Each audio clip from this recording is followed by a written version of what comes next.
বিলাসীপাৰাত বনদস্যুৰ সন্ত্ৰাস নিতৰ ন কৌশলেৰে গছ কাটি তহিলং বন মাফিয়াৰ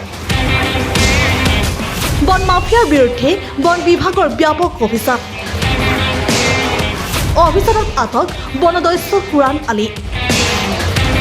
ৰাজ্যত অব্যাহত আছে বনদস্যুৰ সন্ত্ৰাস বন বিভাগৰ দৰে এটা ব্যাপক বিভাগ থাকোঁতে বন নিধনযোগ্য চলাই গৈছে একাংশ দুষ্কৃতিকাৰীয়ে বিলাসীপাৰাটো দীৰ্ঘদিন ধৰি ব্যাপক হাৰত বন ধ্বংস চলি আছে বন মাফিয়াই বিলাসীপাৰা মহকুমাৰ অন্তৰ্গত বিভিন্ন প্ৰান্তৰ সংৰক্ষিত বনাঞ্চলসমূহত অবৈধভাৱে বিভিন্ন আপুৰুগীয়া গছ কাটি তহিলং কৰিছে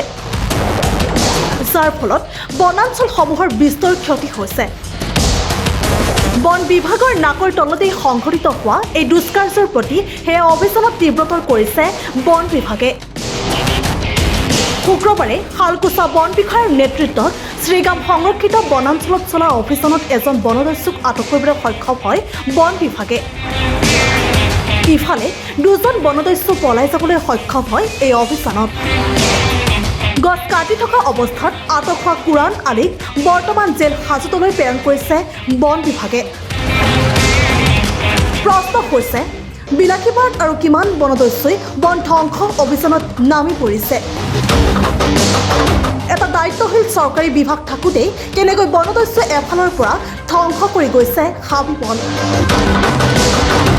ইয়াৰ আঁৰত আছে নেকি কোনোবা চৰকাৰী বৰমূৰীয়া ৰাতি প্ৰায় 11টামান বজাত মই এটা খবৰ পাওঁ যে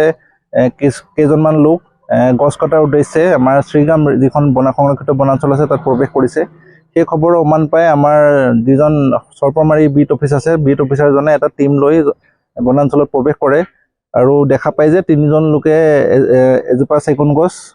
অলৰেডি কাটি সেইজোপা নিয়াৰ প্ৰচেষ্টা চলাই আছে তো আমাৰ উপস্থিতিৰ উমান পাই তাৰে দুজন লোক পলাবলৈ সক্ষম হয় যদিও আমি এজন লোকক আটক কৰোঁ তেওঁৰ নাম হ'ল কুৰাণ আলী তেওঁৰ ঘৰ খেৰডুবি বিভাগীয় নিয়ম নীতিৰ মাজেৰে আমি তেখেতৰ ওপৰত ব্যৱস্থা লোৱা হৈছে আৰু যি দুজন পলাই গৈছে তেওঁলোকৰো সংসুত্ৰ মানে বিচাৰি থকা গৈছে আৰু আমি আমাৰ নীতি নিয়মৰ মাজেৰে তেখেতক আমি আমাৰ কোৰ্টত প্ৰডিউচ কৰি তেখেতক চালান কৰা হ'ব কিন্তু মানে ইয়াৰ লগত কোনো কম্প্ৰমাইজ নাই এই যিহেতু এটা গছ কটাটো কিমান ডাঙৰ এটা অপৰাধ আমি সকলোৱে জানো গতিকে আমি পুৰা ষ্ট্ৰিক্টলি আমি এইটো বস্তু মনিটৰ কৰি থাকিম আৰু কোনো মানুহক গ্ৰেপ্তাৰ কৰিলেও আমি তেওঁৰ ওপৰত একো নৰম নহ'ম পুৰা ষ্ট্ৰিক্টলি তেওঁৰ ওপৰত আমি একশ্যন ল'ম বিলাসীপাৰাৰ পৰা ছানোৱাৰ হুছেইনৰ ৰিপৰ্ট প্ৰতিবিম্ব লাইভ